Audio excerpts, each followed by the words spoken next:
할렐루야.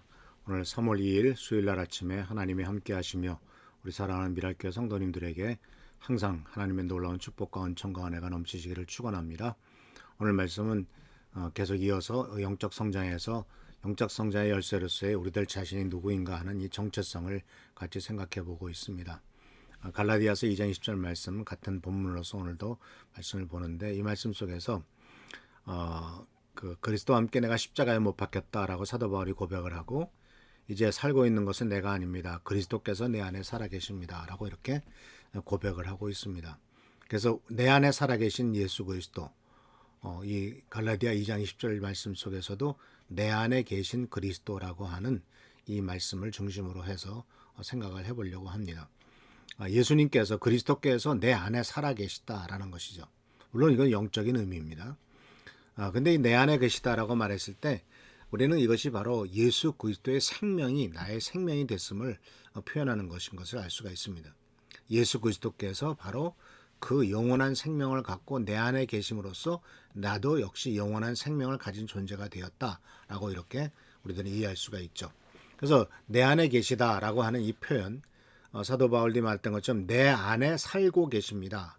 내 안에 살아 계십니다. 또는 내 안에 살고 계십니다. 라고 이렇게 표현되는데 이 영어 성경에서 Christ lives in me. 내 안에서 예수님이 살아있다. 이렇게 표현하고 있죠.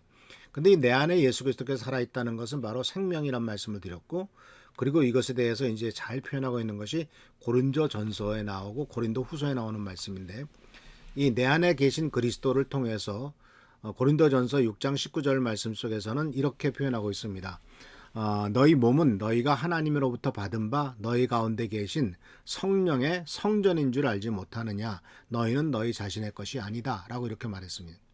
그러니까 성령께서 예수 그리스도께서 내 안에 살아계시면 하나님의 영이신 성령께서도 내 안에 살아계신 것이고 하나님의 영이 계신 곳은 그것이 바로 성전이다.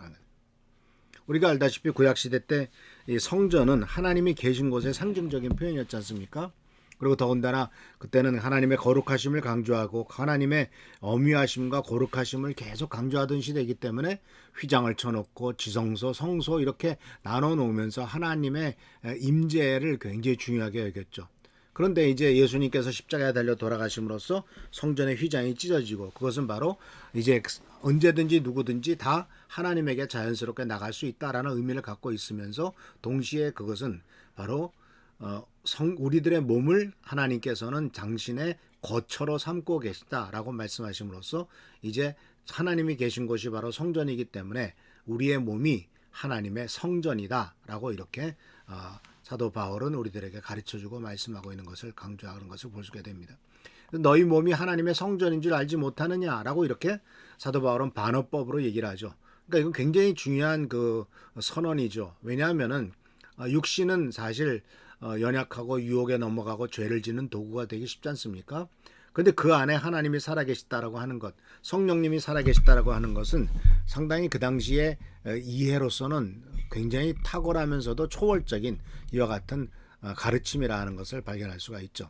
그래서 이것에 대해서 이제 사도 바울은 고린도 후서 4장에 좀 더 아주 자세하게 말씀을 하고 있는데 4장 7절에서부터 10절까지 나오는 말씀 하나하나를 우리가 살펴보면은 이 말씀 속에서 내 안에 계신 그리스도, 내 안에서 살아계신 그리스도, 성전이 된 우리 몸, 이 부분에 대한 그 신비와 또한 독특한 그 진리와 그리고 깨달아야 될 것을 우리들에게 가르쳐주고 있습니다. 고린도후서 4장 7절 말씀은 이렇게 됩니다. 우리는 이 복음을 질그릇에 간직하고 있습니다. 이 엄청난 능력은 하나님에게서 나는 것이지 우리에게서 나는 것이 아닙니다. 자, 여기서 보면은 이 보물을 질그릇에 간직하고 있다라고 표현했어요. 이 보물, 바로 이것은 고린도서에 의하면은 하나님의 성령이고 전서 6장에 나오는 말씀은 하나님의 영이고 또 갈라디아 2장 20절에서는 내 안에 계신 그리스도죠. 그런데 그 존재가 그러한 정말 보물과 같은 분이 정말 그 하나님께서 내 안에 살아계신데 내 삶은 내 모습은 어떤 것이냐 하는 것을 고린도 후서에서는 사도 바울이 그것은 바로 질그릇이다라고 표현을 하고 있어요. 질그릇은 가치가 없죠. 별로 그렇게 쓸모는 있겠지만은 별로 가치 있는 것이 아니죠. 그래서 이 질그릇에 담긴 보배. 그러니까 우리의 육신은 늙어가지 않습니까? 또 연약해서 병들지 않습니까? 또 조금만 해도 아프죠. 그리고 또 숨을 5분만 쉬지 못하면 죽습니다. 그러니까 우리의 인간의 육신이라는 것이 얼마나 취약하냐. 그리고 또 아무것도 아닌 존재구나. 그리고 정말 이런 보잘것없는구나 하는 것을 우리들이 깨달으면서, 그렇지만 그 안에 하나님께서 계시고 하나님께서 당신의 영이신 성령님을 그 속에 넣어주셨고 또 그리스도께서 그 안에 살아계신다 하는 것에 대해서 질그릇에 담긴, 바로 질그릇인 우리 자신과 그 안에 담긴 보배를 말하면서, 이것은 결국은 나를 통해서 뭔가 역사를 할 때는 이 질그릇이 역사하는 것이 아니라 그 안에 있는 하나님의 영이, 성령께서 엄청난 능력으로 이렇게 역사하시는구나 라고 이렇게 고백을 할 수가 있습니다. 그러나 여기서 우리가 은혜가 되는 것은 바로 뭐냐면, 질그릇과 같이 보잘것없고 아무것도 아닌 존재인 우리에게 기꺼이 하나님께서는 당신께서 들어와 사시기를 원하시고 당신께서 들어와서 우리들의 삶을 이렇게 인도하고 계시더라 하는 것이죠. 그래서 하는 성도 여러분, 이 질그릇 같은 우리들 존재에 하나님의 영이 또 성령께서 들어와 계실 때 어떤 결과가 나타나느냐 했을 때 고린도후서 4장 8절에서 9절은 이렇게 말합니다. 자, 우리 안에 그리스도께서 살아계시기 때문에, 또 능력은 하나님에게 있고 나에게 있지 않기 때문에 우리는 사방으로 죄어들어도 움트러들지 않고, 답답한 일을 당해도 낙심하지 않고, 박해를 당해도 버림받지 않고, 거꾸로 뛰임을 당해도 망하지 않는다. 근데 여기서 보세요. 사방으로 죄어든다. 우리 인생의 살이 얼마나 사방으로 죄어든 일이 많습니까? 답답한 일도 얼마나 많습니까? 또는 예수를 믿는다는 이유로 지금은 어떤 국가적인 권력에 의해서 핍박을 받진 않고 있지만 우리나라가, 그러나 다른 나라에서는 이슬람 국가 같은 경우에서는 얼마나 많은 박해를 받습니까? 또 거꾸로 뛰림을 당하고 무시당하고 죽임을 당하기도 합니다. 그러나 그 모든 것들은 다 알다시피 그건 육신에 대한 것입니다. 바로 영적인 측면에서 우리의 영성에, 내 속에 성령께서 살아계신 그것을 건드릴 수 있는 존재는 아무것도 없다는 거예요. 아무리 죄어들어도 내 속에 계신 성령을 이렇게 움츠리게 만들지 못합니다. 아무리 답답한 일이 당하다 할지라도 내 속에 계신 하나님의 영은 낙심하지 않습니다. 박해를 아무리 해도 하나님이 나를 버리시는 게 아니죠. 세상이 나를 버릴지 모르지만은 내 안에 계신 하나님의 영이 나를 지키신다면 세상적인 박해와 세상적인 무시와 이런 모멸감, 그런 것들은 아무것도 아니다라는 거예요. 그래서 사랑하는 성도 여러분, 이와 같이 사도 바울은 하나님의 영이 우리 속에 계실 때 우리들이 외부적인 그리고 환경적인 육신적인 일들을 많이 당한다 할지라도 그것의 결과는 아무것도 아니고 오직 내 안에 계신 성령께서 역사하심으로써 우리들은 더욱더 큰 힘을 얻을 수 있다라는 것을 분명히 우리들에게 가르쳐 주죠. 그래서 사도 바울은 이와 같은 18절 9절에 나오는 죄어드는 것, 답답한 일, 박해당한 것, 거꾸로 뛰임을 당하는 것을, 이것을 사도 바울은 고린도후서 4장 10절에서는 이것을 뭐라고 표현하고 있냐면 바로 예수 그리스도의 죽임을 당하신 핍박과 고난을 우리가 짊어지는 것이다 라고 표현하는 것이죠.